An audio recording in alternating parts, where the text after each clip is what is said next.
Welcome back to Swoon Stories, where love always finds its way, even through the unlikeliest of beginnings. Today's tale is a whirlwind of unexpected vows, guarded hearts, and a fake wedding that ignites very real feelings. Have you ever wondered what would happen if two people pretending to be in love actually fell for each other? Let your heart be open, and may this story remind you that even the most broken souls deserve love. Before we begin, tell us, do you believe love can blossom from a lie? Let's dive into Fake Wedding, Real Feelings. The CEO who hated love fell for his wife in just 3 days. Rain hammered against the limousine's tinted windows. Inside, Damien Cross sat with his arms crossed over his charcoal suit, the tie he never wore hanging loose around his neck. His jaw was clenched tight, his storm-gray eyes locked on the wedding ring box resting on the leather seat beside him. He didn't believe in love. Not since his mother walked out on his father. Not since his ex-fiancée sold his secrets to the tabloids. But he did believe in legacy. And that legacy, his position as CEO of Cross Enterprises, was on the line.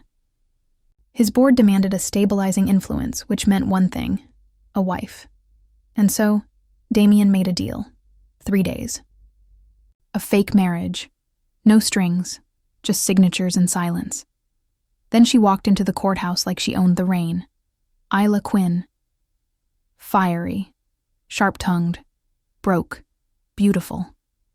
Everything he wasn't. She was the kind of woman who wore combat boots with her dress and dared anyone to comment.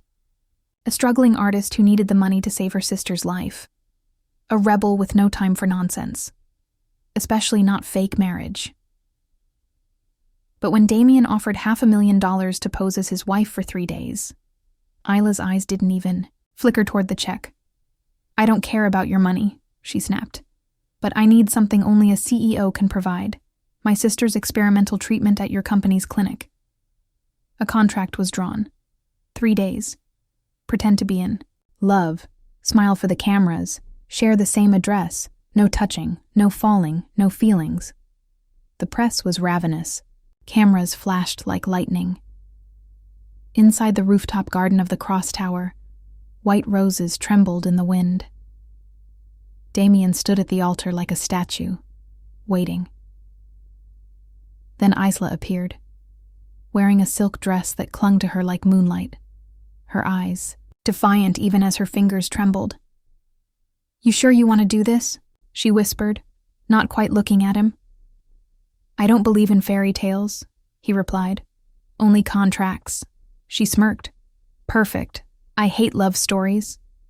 But when the officiant pronounced them man and wife, something shifted in the air.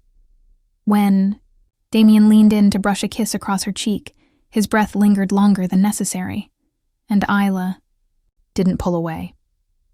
They entered the penthouse in silence.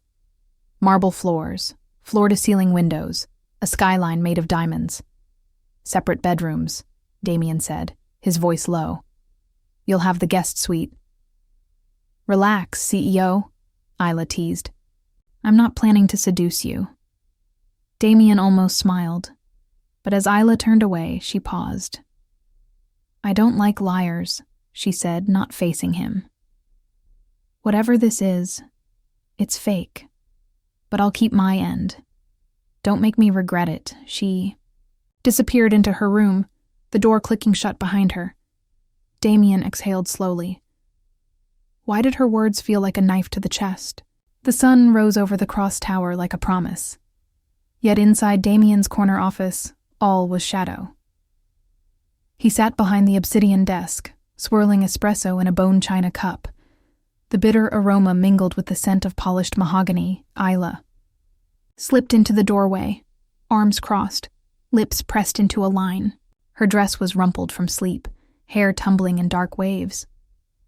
"Your board expects a 9 a.m. briefing," she said, voice low but steady.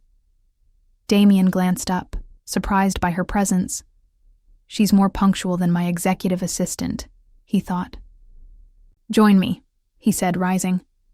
His tailored suit whispered against the marble floor. They reviewed quarterly projections side by side. She pointed out a discrepancy in the orphanage funding line, an unauthorized transfer of funds. His breath caught. Why would she care about my clandestine donations? Damien wondered as he watched her frown. Later, in the hushed halls of the Yi private clinic, he found her kneeling beside a small girl with feverish cheeks. Isla held the child's hand, humming a lullaby. Damien's heart thudded. He recognized that gentle melody. It was the song his mother used to sing. She's not just a rebel, he realized. She's a guardian. When Isla looked up, their eyes met. Her name is Lena, she whispered. She's my sister. He swallowed. The very treatment he'd insisted be included in their contract was the same she'd come to secure. This isn't about money. It's everything. That afternoon, a video surfaced, leaked from a boardroom surveillance feed, showing Damien slipping envelopes of cash to a nun at the orphanage gates. Tabloids exploded. CEO's secret charity, genuine or cover-up. Damien's pulse raced. Isla caught his gaze. You fund orphanages anonymously, she said softly. Why hide it? Because nobody deserves praise for kindness, he wanted to reply, and because I'm terrified they'll see my scars. Instead, he murmured, Some wounds heal in private. Her eyes glistened. He's more wounded than he lets on. Villain phone call. Damien's ex-fiancée, Marissa Cole, had uncovered their contract.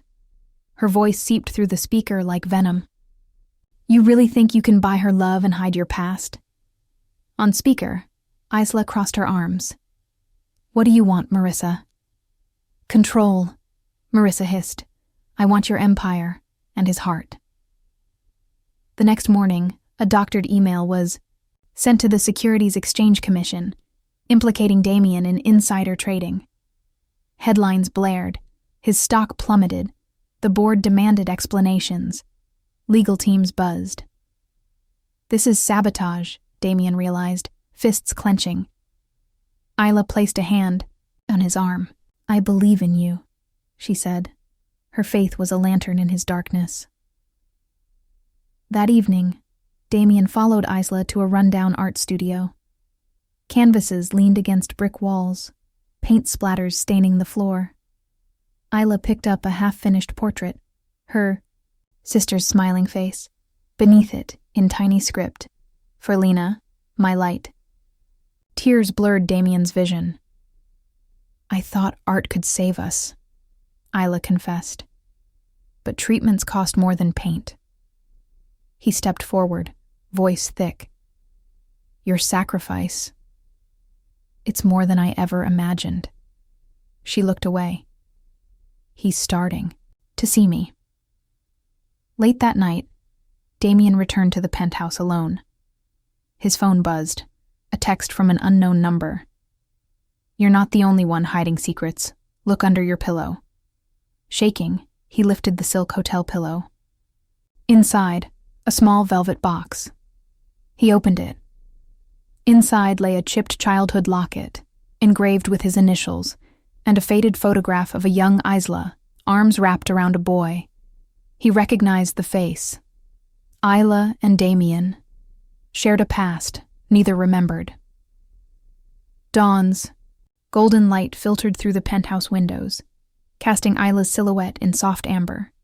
Yet beneath the warmth lay a chill, an impending storm. Damien woke to an empty bed. His gaze landed on the chipped locket resting on the nightstand. Who placed this here? He rose and found a note on the marble floor. Meet me where it all began. Come alone. His pulse thundered. In the abandoned courtyard of the old Cross family, estate vultures of memory circled. Overgrown ivy clung to crumbling stone. The courtyard's silence was broken only by dripping water and Damien's echoing footsteps. Isla emerged from the shadows, her face pale beneath the morning light. Damien, she whispered, voice trembling. Before he could step forward, headlights splashed across the stones. A sleek black SUV screeched to a halt. Marissa Cole stepped out, heels clicking like a judge's gavel. "Surprised to see you here, CEO," she purred. "Thought you'd never discover the truth of your past." Isla moved to intervene, but Marissa's lips twisted into a cold smile. "Stay back, rebel." With a swift motion, Marissa produced a flash drive. "This contains proof that your beloved Isla," she glared at Damien, "is a con artist." Before Damien could demand an explanation, Marissa pressed a button. On a remote, a fiery explosion erupted in the estate's old east wing. Stunned, Damien lunged for Isla's hand, but the ground beneath them trembled, and the walls cracked. Smoke and embers filled the air. The ancient archway began to collapse. "Damien, get out!" Isla screamed. He reached for her. She shoved him toward the exit, as a stone pillar crashed down inches from them. Isla's ankle twisted under a falling beam. She cried out, pain slicing through the roar of destruction. He knelt beside her. "Stay with me," he urged, voice raw. "Her bravery. It's her greatest flaw, and her greatest strength." Isla forced a pained smile. "I promised no real feelings, but I'd die to protect him." She wrapped her arms around him. "Run," she gasped. He hesitated. Her sacrifice was a dagger to his heart. Then, gathering her into his arms, he bolted through the smoke-choked corridor. Outside, paramedics swarmed the scene. Sirens wailed like mourning birds. Damien shielded Isla in his arms, her breath shallow, eyes fluttering. "Isla!" he pounded on her chest. No response. A medic knelt beside them. "Sir." "She's unresponsive, comatose. No." Damien's mind screamed. "I can't lose her now." Marissa stepped forward, arms folded. "Should have known she'd be weak," she sneered. "While you waste your time playing savior, I've taken everything. Her sister's treatment, the orphanage funding, your company shares." He looked up, confusion and rage warring in his eyes. "You lied." Marissa smirked. "Everything was a ruse. Isla was never your ally. She was my pawn." He staggered, disbelief cracking his composure. His heart pounded with betrayal. Isla. How could she? Tears blurred Damien's vision. He cradled her limp form as paramedics wheeled her away. Damien raced through the sterile corridors of St. Catherine's Hospital, locket in hand, flash drive burning a hole in his pocket. His heart pounded like a war drum. In the ICU waiting room, he found Dr. Rajan, gray-haired, kind, the very physician who had overseen Ila's sister's treatment. "I have proof," Damien said, sliding the flash drive forward. Dr. Rajan inserted it into his tablet. The screen flickered to life, displaying Marissa's digital forgeries. Fake emails, altered lab reports, even a script that had diverted Isla's sister's funds into Marissa's offshore account. Marissa manipulated us both, Damien realized, eyes blazing. At the foot of the bed, Isla lay pale, tubes snaking from her arms. Beside her, Lena's tiny hand clutched her sister's gown. Damien pressed the locket open. Inside was the faded photograph, and beneath it, a second image, a family portrait from decades ago. There, a woman stood between a little girl and a boy, his mother, Isla's mother, and the children they had each lost. They were childhood best friends. Almost sisters, he understood. Marissa broke their bond to seize power. Isla stirred, her eyelids fluttered. He took her hand. "Damien," she whispered. His chest ached. "It's over," he vowed. "Marissa's lies are exposed." Across town, Marissa sat in her sleek apartment, champagne glass in hand, certain of victory. Her phone buzzed, an email from Cross Enterprises legal counsel. Subject: Immediate resignation and asset seizure. Attachments detailed evidence of her crimes: insider trading charges, embezzlement, charity fraud. The board had unanimously voted to remove her, freeze her accounts, and press charges. Her smirk faded. The glass slipped from her fingers, shattering on the marble floor. Everything I built, she thought, crumbling like cheap porcelain. A final text arrived. Justice always finds those who believe. Marissa ran a hand through her hair, defeated. A week later, the spring sun bathed the cross-tower rooftop in golden light. White roses had been replanted, their petals unfurling like hopeful hearts. Damien stood beside the fountain, dressed in a simple white shirt, no tie, no suit jacket. In his hands, he held the chipped locket.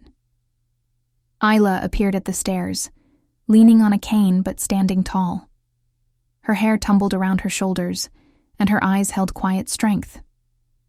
He stepped forward, voice gentle. You saved me when I thought I was beyond saving. She smiled, warmth radiating through her pain.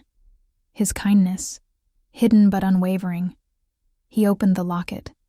Inside, the old photo, and now, freshly inserted, a new photograph. Damien and Isla, arms around each other, laughing beneath the cherry blossoms they'd planted here days before. Marissa tried to drive us apart, he said. But this, he tapped the photo, is our truth. He knelt on one knee. The locket dangled between them like a promise. Isla Quinn, he began, voice rich with emotion. Will you marry me? For real? Not as a contract, but as my partner, my confidant, my wife and the keeper of my heart. Tears glistened on her lashes. She covered her mouth, breath catching. Yes, she whispered. 1,000 times yes. Around them, petals drifted in a silent shower. Moral lesson, love isn't a transaction. It's the courage to reveal your deepest scars.